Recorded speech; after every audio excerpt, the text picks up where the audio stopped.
Good morning. You guys hear me okay? Yes. Welcome to our Zoom peeps. If you have any issues hearing, just let Esther know. Esther's over here on the laptop. Welcome you guys to our adult ed class, Becoming Well. Matt, this has been awesome. I feel like I just want to give you a round of applause. No, we're not done yet. We have a couple more weeks of meaty content, but I'm really grateful for you coming and sharing your expertise with us in your calm manner, which I so appreciate.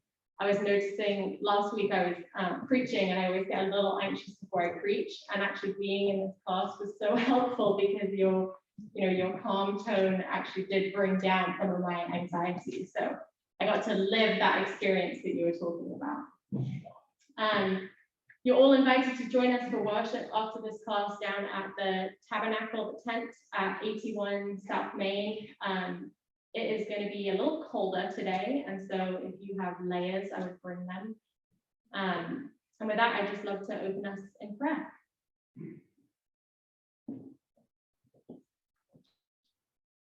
Oh God, thank you so much for this morning. Thank you for each of these individuals who have come to be a part of this class.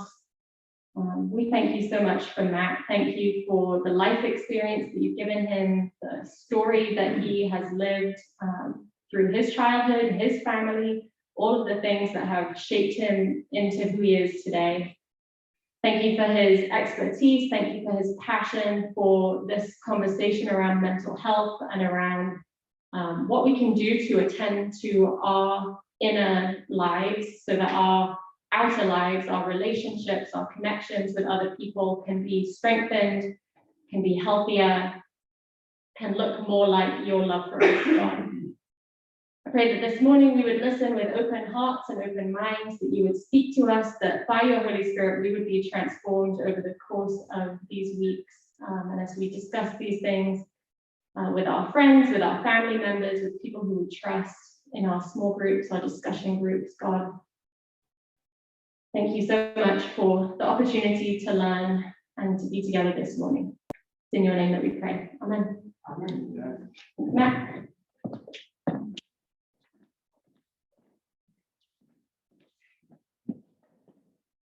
So again, I'll repeat that we're playing the learning game. So if you have questions, if I don't make sense or something like that, raise your hand, interrupt me to make sure that we're all traveling in the same direction together.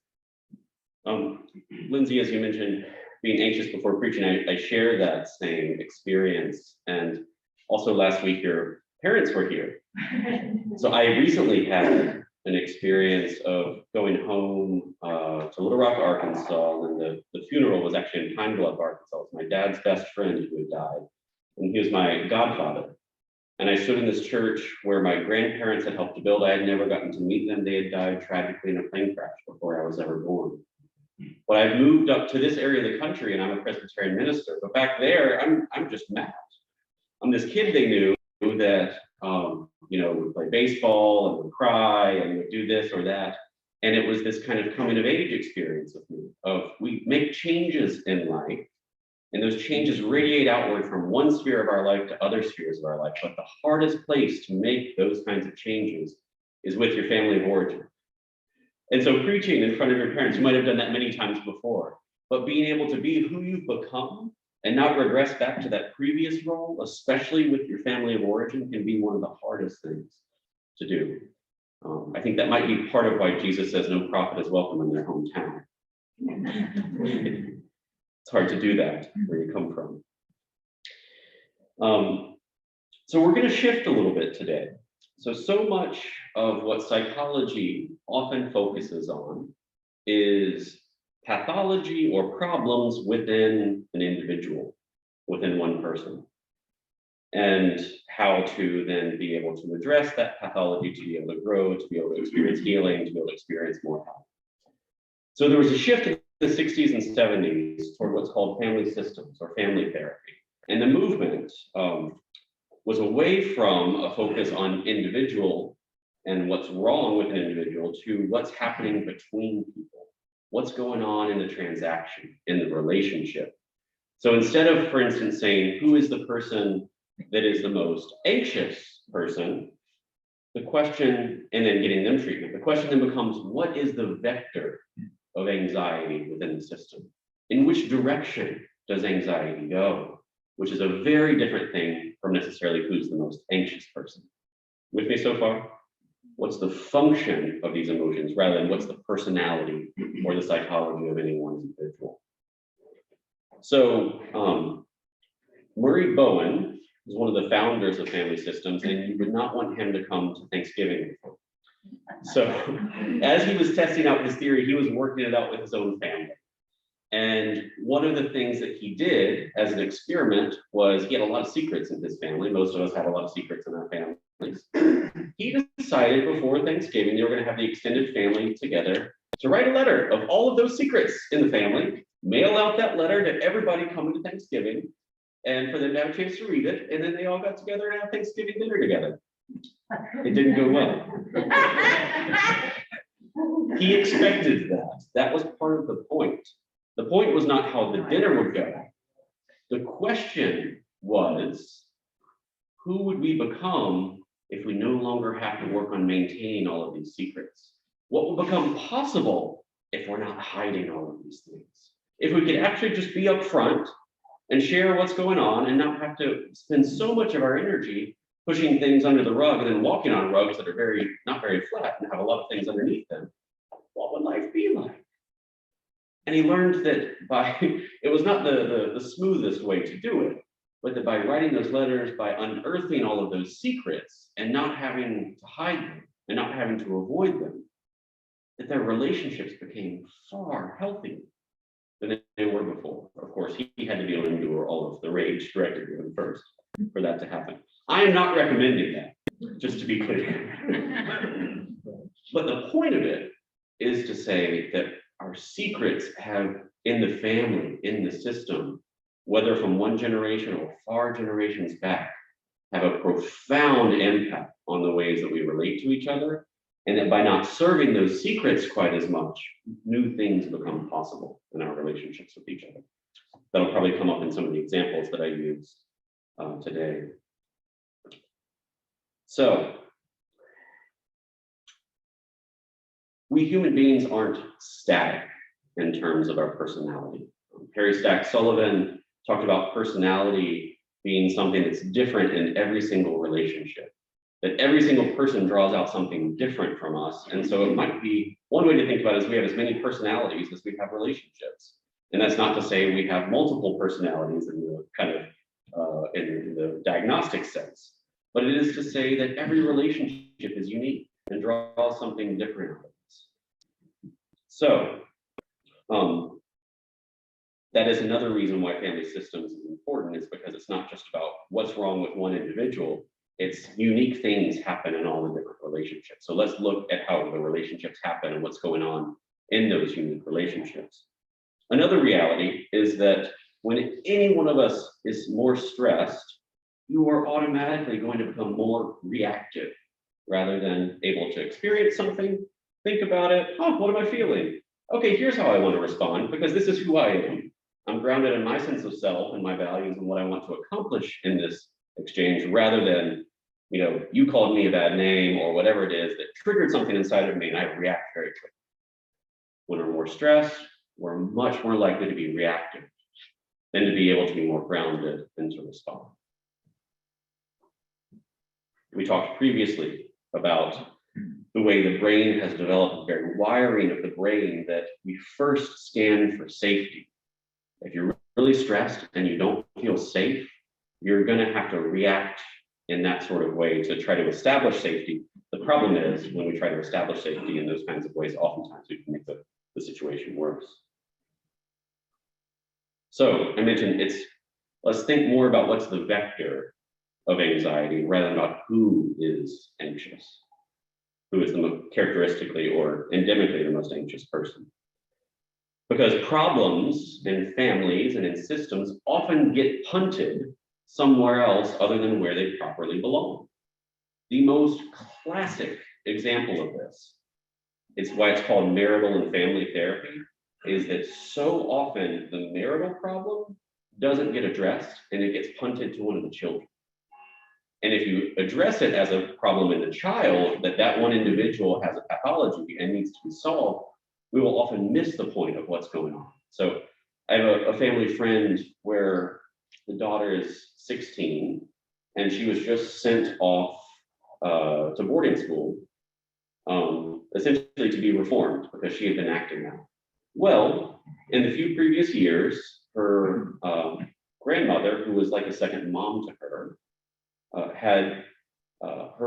she had gotten divorced because her husband was dying of Alzheimer's, dementia, and she wanted to get remarried. And so there was this grief for the 16-year-old daughter. And then the grandmother had remarried and was very invested in that relationship and not as present with the daughter. And that daughter's dad had been a functioning alcoholic for a while, and then they found out that he had been hiding financial stuff and that the family really had very little financial resources. And so the mother and the father ended up getting divorced. And instead of looking at that whole canvas, this 16-year-old is being disrespectful. She's acting out. She's the problem. The problem that belonged to the adults, not being addressed directly by them, ends up meaning that the daughter is going to express it in some way that a 16-year-old girl is not going to be able to fully process. And so she acts it out. And instead of being able to step back and to say, hey, how is her behavior a symptom of what's going on in the system? The normal default response is, you're being disrespectful, get in line, behave better.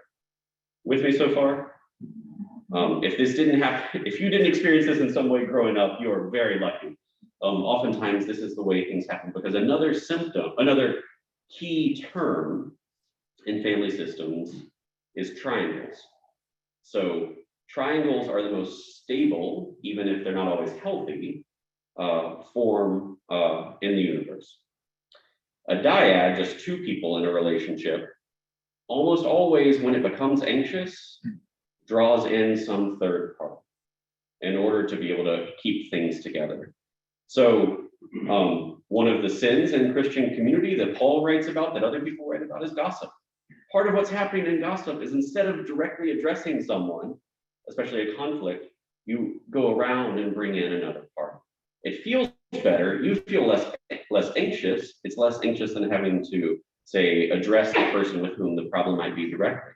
But what it ends up doing is it just passes on. It infects more people rather than resolving the situation. So triangles are understandable. It's what happens. It's difficult for two people to directly confront and to deal with the difficulties in their relationship. It's far easier to give the problem to somebody else. So it's understandable, but especially when we think about in families, that the people who are adults, the people who are able to be responsible for themselves and their behavior because they're adults, children progressively seeking to learn how to become more responsible. But no, as I mentioned, we're all born premature. None of us can take care of ourselves when we grow up. The prefrontal cortex, where most rational thinking and executive decision making happens. You know, that test of, do you want a marshmallow now or 2 in 10 minutes? Testing your executive function, your ability to not have immediate relief of the impulse, but actually to think kind of long term. The prefrontal cortex, where that decision making happens, isn't fully formed until you're 25. So not only are we born prematurely, we are not able to become fully responsible for ourselves until later. That makes you wonder about when we get our licenses, when we can vote, when we can drink, all of those kinds of things. But so progressively, children are learning to become more responsible and need to become responsible for themselves. And adults are supposed to be responsible for themselves. That's not to say that we don't impact each other. But there's some pop song that came out a few years ago. I don't even know who the person was, but the name of it is "Look at What You Made Me Do." Taylor Swift or one of those people. There, okay. Look at what you made me do. That is a classic sort of line in family systems of giving responsibility for one person's behavior to somebody else. We don't have the power to determine what another person feels, what they think, or what they do. absent of coercion and violence, of course. Many people have what they can do conscripted because they have to do that to be able to stay safe. But outside of that, each one of us who is an adult has to be responsible for the choices that we make and the things that we do. Look at What You Made Me Do is a classic kind of game, so to speak, that happens in so many relationships. And it's an evasion of becoming responsible for oneself. So in my family, I'm going to tell some stories out of turn because it's nice to not have to keep secrets in forever. And we're not broadcasting this everywhere. So in my family, I was the one that ruined every vacation growing up. If you asked my dad and both my brothers, I ruined every vacation growing up. So my dad was often angry. My mom was often very accommodating toward my dad to try to keep him from getting too angry. And when my dad would be very rude to my mom, I would tell him he was being rude and to please stop. And what would happen? My dad would get even more angry, and the anger would turn toward me, and then he would develop a migraine, and then the lights would have to be off for 3 days in our vacation house. No one could have any fun, no one could talk, no one could do anything, because he had somatized this psychosomatic, this stress that was emotional, took on a physical form, and it was my fault for asking him to be a little bit more polite. And my brothers had learned to avoid ever confronting my dad's behavior because they knew it would just make it worse. Well, over the short term, it does make it worse. But over the long term, if you constantly accommodate bad behavior, you're only going to increase the opportunity for it to unfold and to expand. I would be what's called in family systems language in that story, and there's different stories that we have. It wasn't always that way, but in that story, I was the scapegoat. The problem that belonged primarily to my dad and secondarily to my mom that they needed to resolve in their relationship resulted in my stepping in, and then I was the one that was scapegoated of having ruined family vacations.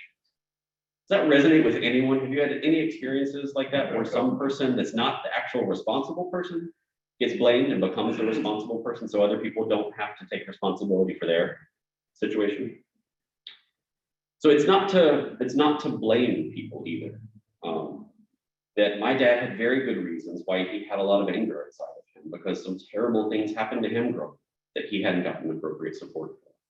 And so it's not, family systems is not about saying this is the person who's right, this is the person who's wrong, and all of that.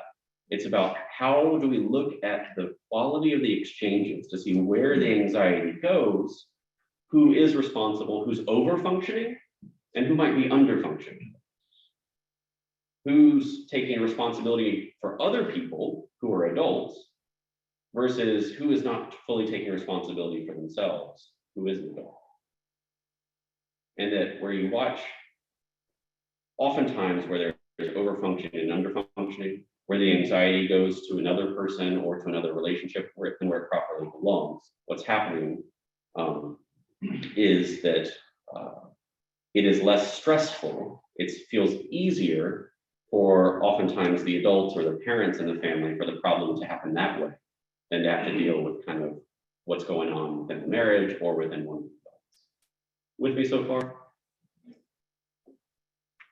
Questions so far? So it's very important within family systems to get clear on what's a marital issue versus what's a familial or parent-child issue. And oftentimes they can be interrelated, so can be triggered. So another part of what makes family systems very distinct from other kinds of psychology is that typically in psychology, if the problem is with an individual, you send that person to therapy, they get fixed because they're the problem, and then they come back and things are supposed to be fine. Within family systems, the idea is that people respond to greater differentiation or responsibility. That when you learn to be responsible for yourself and you invite the other person to be responsible for themselves, that actually is what will help someone to grow over time and help the relationship become healthier rather than becoming overly responsible for someone and accommodating them, which doesn't call them to rise to their better angels, so to speak. So being able to support someone who's a leader in the system, who has a great capacity to be able to be more differentiated. And here I want to define the term of differentiation, because it doesn't mean what most of us normally think it means. Differentiation does not mean not being connected to other people. It doesn't mean not caring about other people. It means being able to know you're a person and I'm a person and we're different people, and you have your feelings and I have my feelings, and I'm responsible for my feelings and what I do with them, and you're responsible for your feelings and what you do with them. And that you don't have to compromise. Remember last week we talked about the two essential human needs of both connection and authenticity, to be able to express what lives inside of you and to have connection while you do them. So often what happens is we compromise that authenticity to retain connection. And so here, part of the hope is in differentiation, that you're able to be authentic, to say, this is who I am, this is what matters to me, this is where I stand, this is my value, without having to be overly reactive to the other person. The lower level of differentiation involves being much more reactive, other people being able to tell you who you are, you're feeling guilty for being able to take a stand about what's important for you. Whereas higher level of differentiation involves being able to take responsibility for yourself, but not for others. To be able to be very clear in a situation, to not be caught up in the storm around you and the anxiety that can infect you, but to say, no, here are my boundaries up. And this is what I can do, and this is what I can't do. I have a good friend who's a psychologist who his line with his daughter when he was raising her was always, sorry, honey, I can't do that. I'd be a really bad dad if I did things for you that you could do for yourself. He was helping her to incrementally and gradually over time be able to take responsibility on for herself. Normally we think doing more things for other people is what's going to be best. And he's saying, no, I actually would keep you from being able to grow up in the ways that you need to, if I did those things for you instead.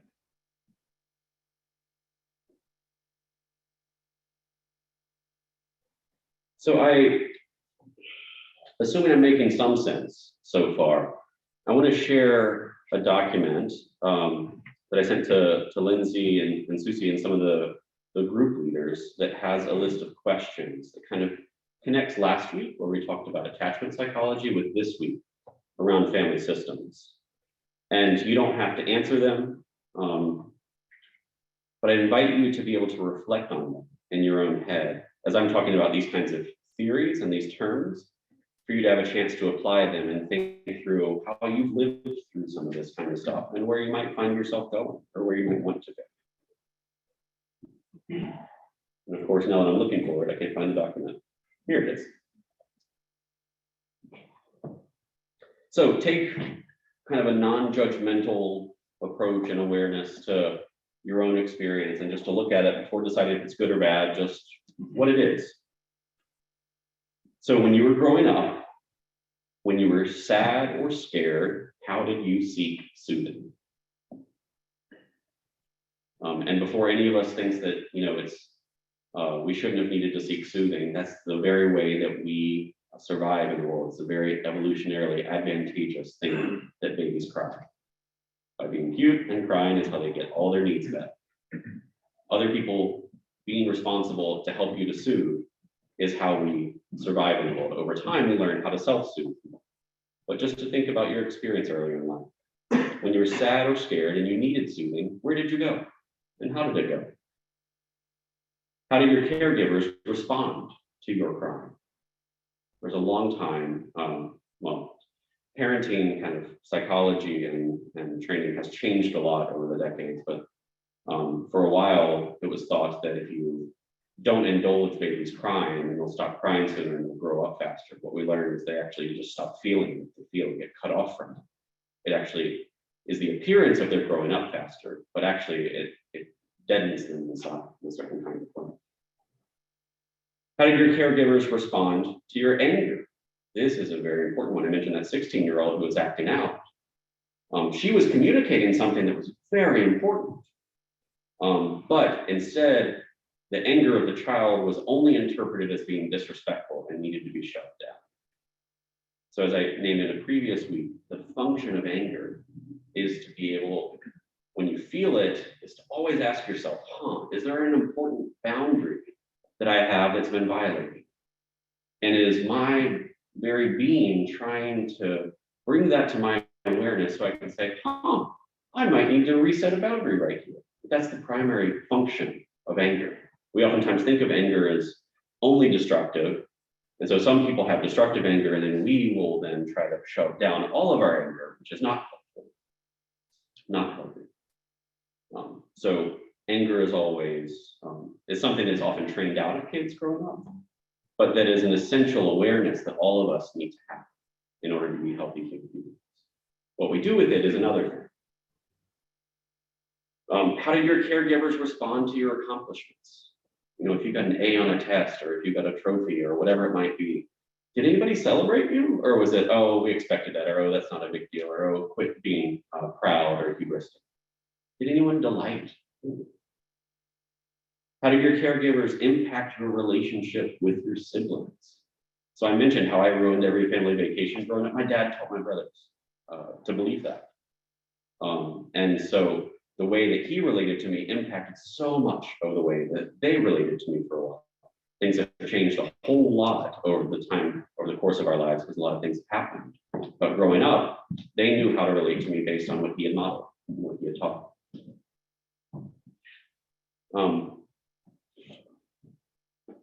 So these are two very interesting interconnected questions of who is perceived, or you can even think about it now, who was or who is perceived as the most fragile person in the family. And then the next question is of who was or is the most fragile person in the family. So oftentimes the one who is perceived as the most fragile one in the family is the one in family systems language who is the identified patient.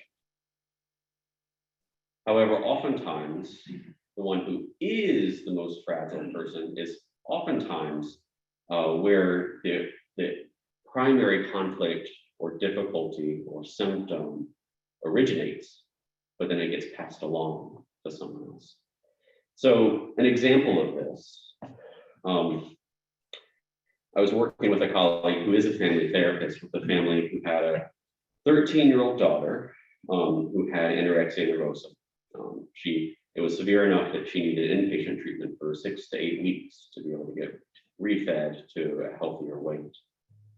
And part of what it came down to is that there are a number of other issues, but what was happening is that the daughter felt responsible for her dad.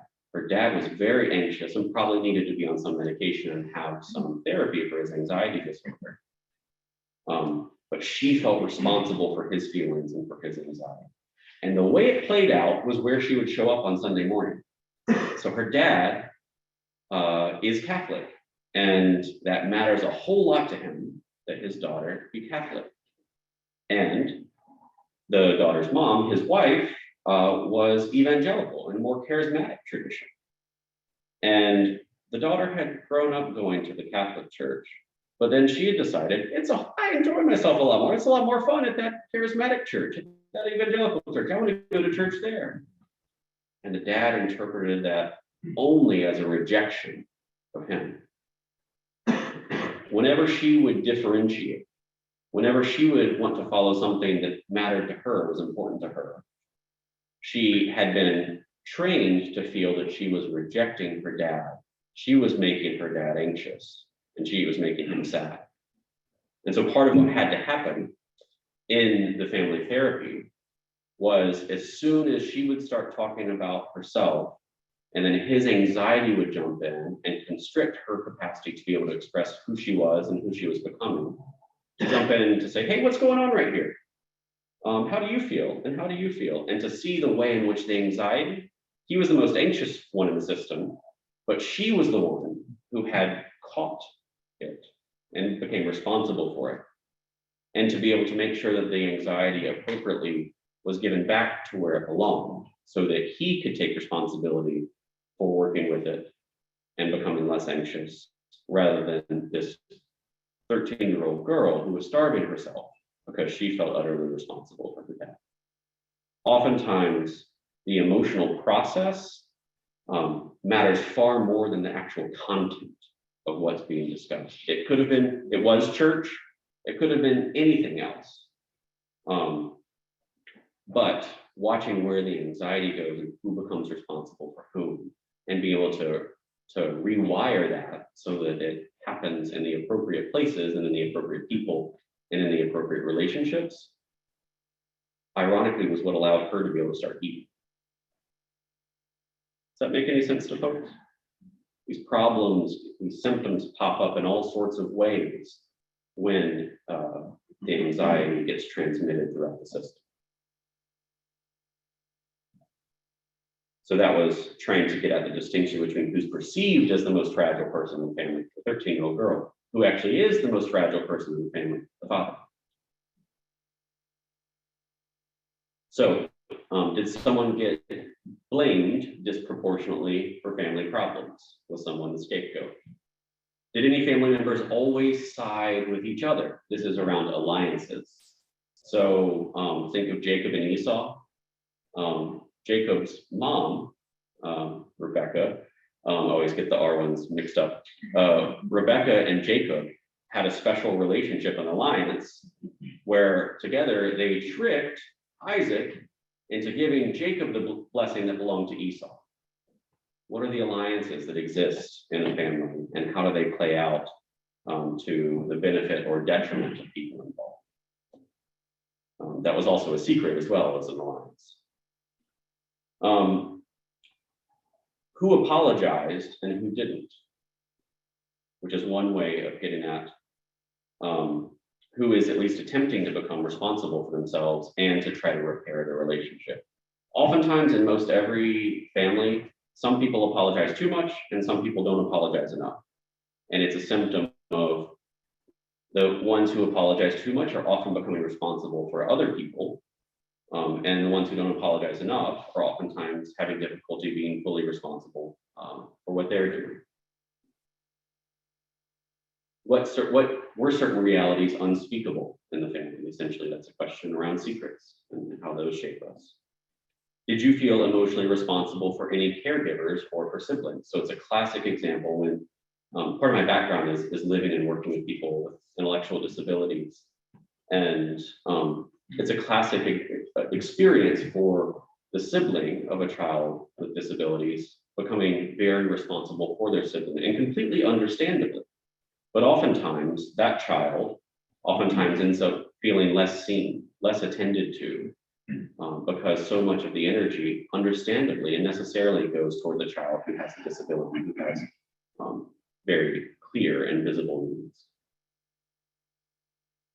But also becoming responsible for parents or caregivers is what I was talking about with that 13-year-old girl with the eating disorder. She felt it was her responsibility to make sure her dad didn't feel anxious or rejected, rather than for him to be able to say, my daughter's 13, that's around the age of most every world religion where confirmation or a bar mitzvah or bat mitzvah or something where the child symbolically becomes an adult in the faith.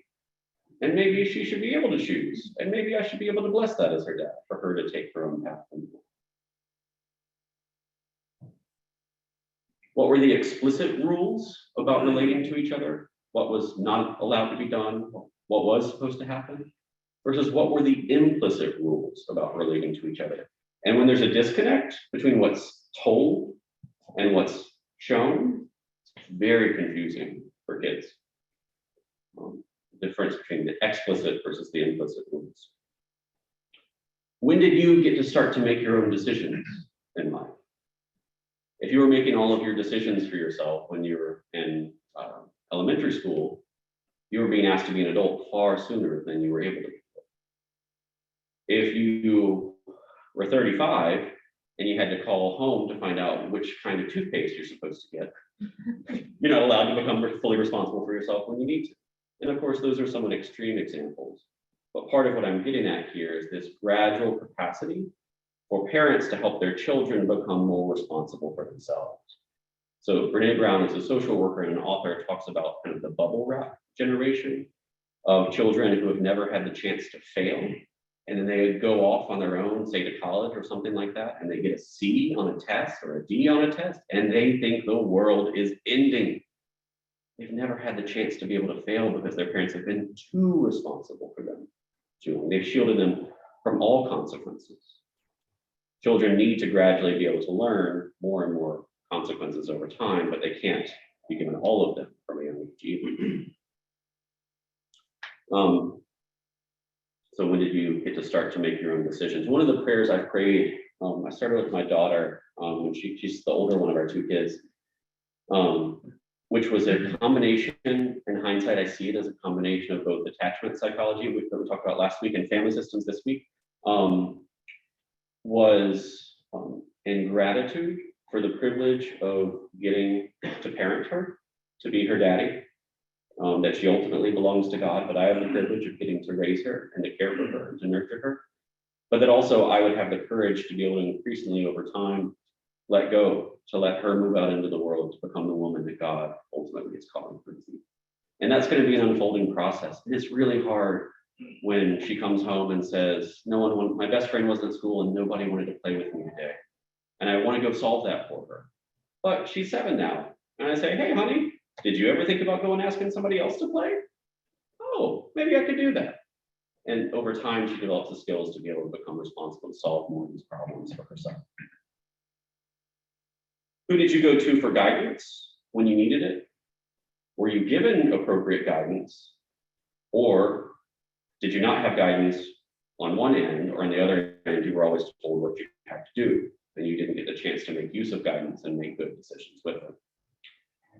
And then the last one that I have on here is, how did things go when you quote unquote left your family? If you've moved out of the house, how did that process of going from living in the house to moving out of the house go?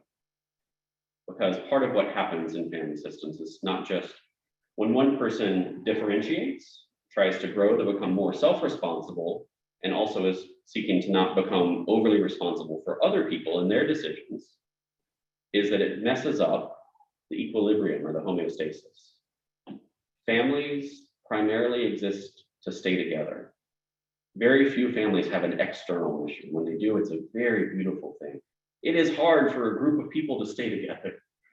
And so very few families have that kind of external mission. What they do is they try to keep things the same oftentimes. It's unconscious, but if we all know our roles, then we know how to stay together.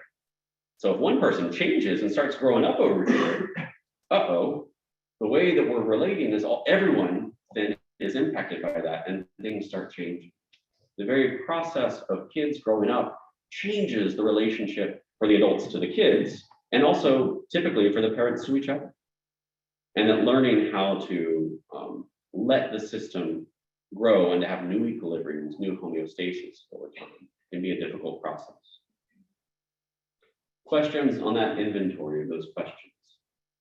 Questions about questions? Nobody's lost in the wilderness yet? Okay. So there's two primary theorists that started family systems. One is Salvatore Minuchin, and his focus is called structural family systems. And Murray Bowen is the other who I mentioned earlier, who wrote The Secrets in the letter before Thanksgiving. So in structural family systems, Salvatore Minuchin talks about boundaries as being either rigid over here on one extreme, or overly porous on the other extreme. And that there's a need to have clear boundaries that are neither rigid nor overly porous or diffuse. So he's talking about essentially in a dynamic where I talked about how oftentimes the overfunctioner will oftentimes feel guilty for the underfunctioner if they don't accommodate them. So how can the person who is the overfunctioner say, I really care about you, but I can't do that for you? How do they assert their boundary to say, I'm not going to write a blank check for anything and everything? And then tolerate the response to that without letting the other person be able to say, you're a bad person for not doing everything for me. Being able to have clear boundaries. It's not that people can't get through. It's not that you don't connect to other people, but it's also not to say that you don't have a sense of your own identity, your own sense of self, and your own values and a capacity to be able to say, in a clear way, not an uncaring way. I really care about you, but also I can't do that. There's something else that I need to do without having to feel guilty. So Murray Bowen, instead of talking about, instead of using that language of rigid versus diffuse and trying to have clear boundaries in the middle, he talks about the language of being, of trying to, how do you be both separate and connected? If two people don't have their own identity, if as soon as one person is sad, the other person immediately becomes sad and responsible for making sure the other person isn't sad. So they both have to make sure they're never sad because then the other person might catch it. There's no capacity for intimacy because there's not two separate selves. Intimacy is two coming together, not the complete loss of separateness. How do two separate selves connect? Versus emotional cutoff, or cutoff is oftentimes the other extreme. So instead of being enmeshed, as soon as you have a feeling, I have that same feeling, we don't know who's who, we don't know how to each be responsible for only ourselves, we're responsible for each other. Instead of that on this end, the way that a lot of us in this culture resolve problems is, especially intergenerational with parents, is you move across the country. So I just mentioned, I moved to New Jersey and I'm from Arkansas. I'd like to think that's not why I did that. But it's worth exploring. In what sense did that distance help me in certain ways? But Murray Bowen talks about, we oftentimes try to solve that kind of problem by creating distance, but just putting geographical or emotional distance between you doesn't solve the problem. Because as soon as you are in the same place again, relating to each other again, you're just as reactive as you were before. How do you learn to become less reactive, more differentiated? So one way on this extreme, the fallacy is to not be able to have separate selves, and it's pseudo intimacy, even though there's not really two separate selves. On the other end, you solve the problem, so to speak, by putting a lot of distance between yourselves, but the problem still remains because there's still just as much reactivity. The actual problem hasn't been solved, just you're not in the relationship as much. Does that kind of continuum make sense? Okay.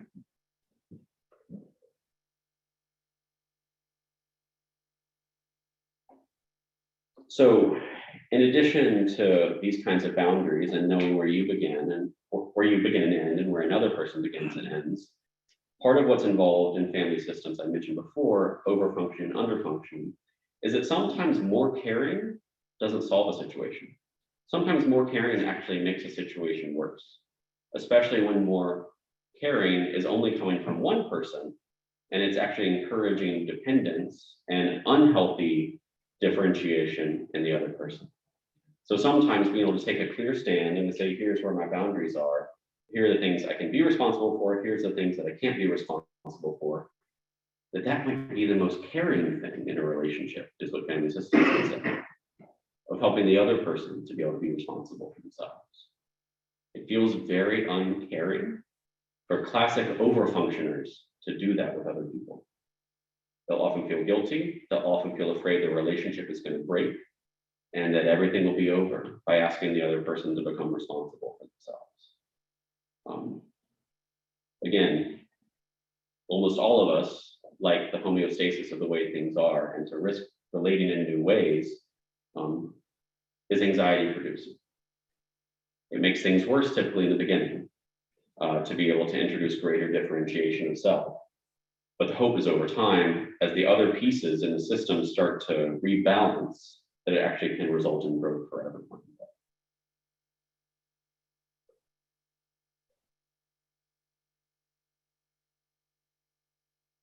So I also mentioned before that what makes family systems distinct from other kinds of psychology is that typically the most important person. So Murray Bowen never did therapy with more than one person, but he was always doing family therapy because he was oftentimes working with the person who had the most capacity for leadership in the system, who is the most differentiated, who could then relate to other people in new ways to be able to help them to be able to mature and to grow as well. So change often happens through the most differentiated person.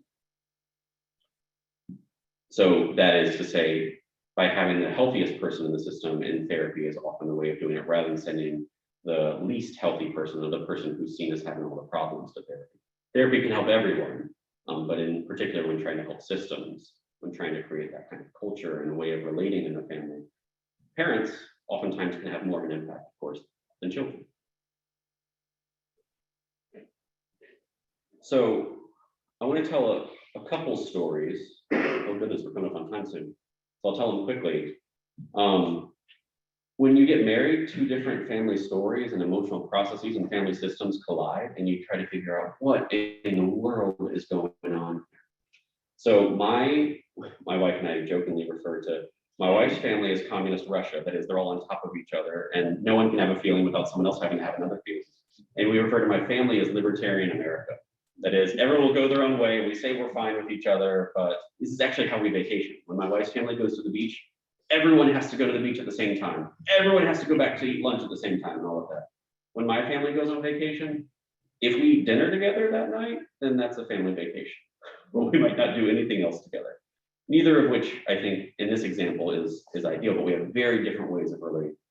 They have a kind of pseudo intimacy. We don't allow separateness. And my family oftentimes lacks the intimacy. We're so disconnected or separate.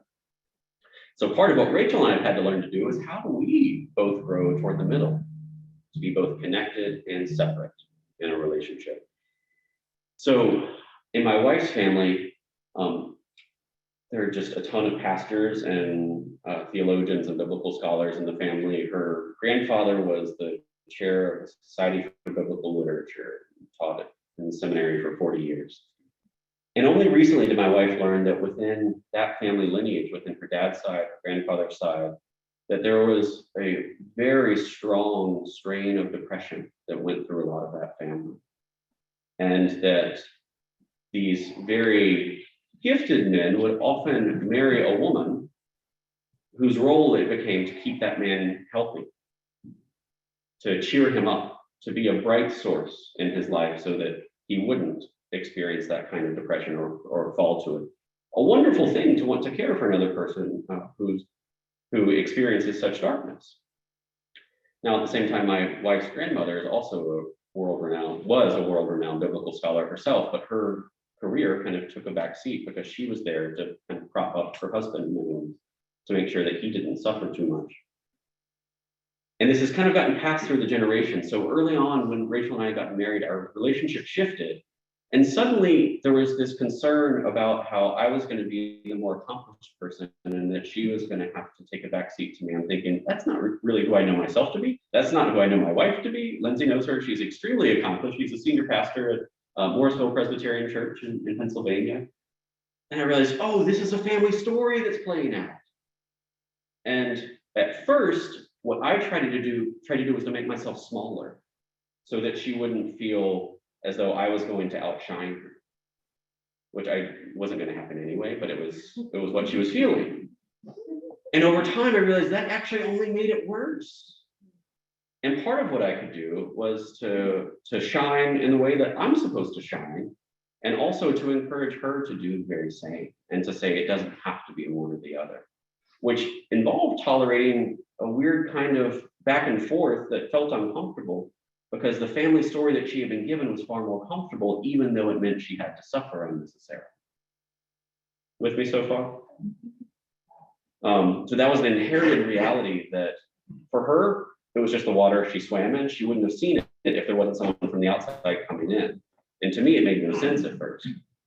What I've had to learn is how to not live life as libertarian America. We only eat dinner together because we don't tread on me is the motto. We don't need each other. We're going to go and do our own thing. It's fine if you're a libertarian, but the idea is we get it political. I've had to learn how to be so it's fascinating because what I do for a living is I facilitate so much emotional intimacy in other people. But part of what I learned to do growing up is that you don't depend upon people too much. And so I almost died earlier this year. I had liver surgery. I had 60% of my liver removed. And I really had to rely on my wife. I was very dependent. I was very vulnerable. And I had to learn it was another chance to kind of learn how to relate in a way of much more intimacy, of being able to have a healthy kind of dependence, not for me for that to become what our relationship always is I'm the patient, my wife has to take care of me. But if my kind of inherited story is never become dependent upon someone, that was a real chance for me to be able to undo that script. And so the coming together of our own different scripts, we were able to offer each other something in a relationship that otherwise probably wouldn't have been possible for either of us, precisely because we had some of these differences. But we also had to look at, and this is another key term in family systems and why I share these stories, is the intergenerational transmission of problems or whatever it might be. That oftentimes these things get passed from one generation to the next without necessarily seeing that they're happening.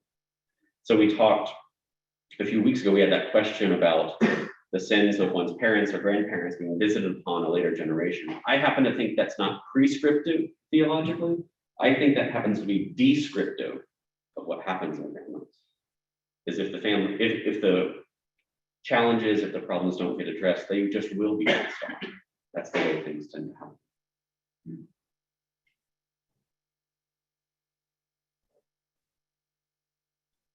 I've got way more notes, but what questions do you all have? I don't want to talk at you the whole time. What doesn't make sense? What would be helpful for us to talk through? Well, so how do you be courageous in a family that you say you're bothering me, you're not mature, you're not acting in the right way? Is there an approach and a methodology? Yeah, great question. Great question. So Edwin Friedman was a rabbi that, oh, thank you. Be more mature, Matt. Repeat the question. So the question is, how do you offer leadership in a system and invite other people to become more self-responsible instead of functioning at lower levels or being under-functioners? How do you help people to mature and to grow up? So Edwin Friedman was a rabbi and a family therapist. He trained with Murray Bowen. He talks about leadership both within families and within congregations and systems. And he says, so for instance, at work, the leader, their role is to essentially, how do you remain connected to all the people that work with you and for you? But at the same time, how do you give your I have a dream speech of this is the direction we're going to go. I care about all of you. This is the direction we're going to go. And to expect that that's going to create some conflict because other people might have other desires or other directions to go for the organization. And to know that what you can do is instead of trying to talk through every single rebuttal or upset or concern or symptom that arises when you give that speech, is to figure out how do I be non-reactive and to know that as I'm asking the homeostasis to shift from here to over here, that there's going to be upset, and to not hear all of the back and forth as necessarily a bad thing or that it's not going to succeed, but your need is to be clear about who you are and to not be reactive and to still be caring even when other people might express some hostility toward it. So he talks about good leaders should expect sabotage because you're disrupting the homeostasis. And as long as you get into back and forths about minutia, you're going to be sabotaging yourself. But if you can be clear about what's most important to you, what you're going to do, what you're inviting other people to do, and that you want to go on an adventure together to do this, he talks about the only way out of anxiety is going on an adventure. That the more you can do that, the more you will invite other people to greater sense of differentiation and responsibility. I think the biggest piece there is I can see in myself when someone's being very immature, there's a desire to shame them. Hey, shape up. But they're only going to hear it if they know that you care about them and remain in the relationship with them. And you're only going to help them to be able to become more responsible if you're not activated by their feelings in a way that you feel completely responsible for them. So how do you be differentiated and not be reactive while at the same time being caring and clear about your boundaries? It's a very difficult thing. Does that speak to a degree? Okay. Because when we're talking about, like in a business situation, Yep. you're recognized as a leader. You get paid to be a leader. Sure. People expect you to say stuff. Sure. But in an intimate family relationship, particularly in a very large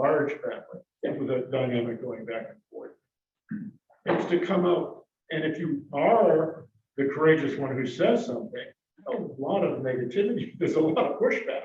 Yeah. You know, so I mean, my question was, how do you do that delicately without writing a letter before Thanksgiving. going? So, Yes, the and question Thanksgiving is coming up, and that's, you know, where Right. we meet one another. right, do not tell your families that I told you to do that.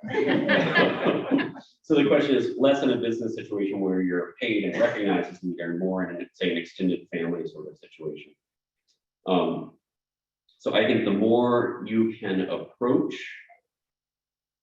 the thing, especially the secrets or the problems or the difficulties that are kind of the third rails that normally they always explode as soon as someone touches them, the more you can approach that with a non-anxious presence and to be able to walk around it and to look at it and to touch it, whether it's, you know, that the family is really concerned about someone's mental health, or whether, whatever it might be, whatever the problems are, the more you can not have to move away from it and hide it and be anxious about it, which is one of the ways we often do it, or we become very blaming and out of touch. So we either use too much force or not enough force. We either ignore it or we make that person into the identified patient. And so how do you, in that sort of situation, the question really is, how can you invite that person to grow without stigmatizing the machine? So sometimes it's going to happen individually outside of the whole system without everybody watching, and sometimes it's going to need to happen publicly in front of other people. And I think one of the most important things is to make sure that person never fully feels alone in the struggle, because the struggle inevitably is connected to the whole family. And at the same time, to be aware that while you always want that person to know that you care about them, to also let them know that you have limits, that there's certain ways they're not going to be able to treat you. So I even will have to sometimes with patients say, you know, I really care about you and I want to be able to help you and support you, but you can't treat me that way. We're not going to do that. And so much of it is about the creation of a culture, much more than it is about the intervention itself. How do you care? How do you express that you have care? How do you express that certain things can happen, certain things can't happen? And then how do you not be reactive when people get really upset about that? I don't have as precise an answer as I'd like to have right now, so I'm going to think about it and come back to you next week. But it's much more about working on yourself than it is about working on whoever the person is that might have the most problems in that sequence. I'm mindful of time. You have one quick question back here. Yeah, I just follow up on Jeff's Yeah. question, because what came to mind is we talk about the church as the church family. Yeah. And so I just wonder how this conversation ought to happen among the leaders and among the church family. Right. Show me a church without secrets. And you've got to start a cell.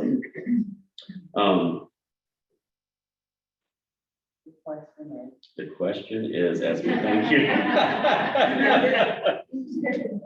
playing Jeopardy. So as we talk about church as family, and what ways do these kinds of conversations need to happen in churches, with staff, with the pastors, as well as with the parishioners, with the members?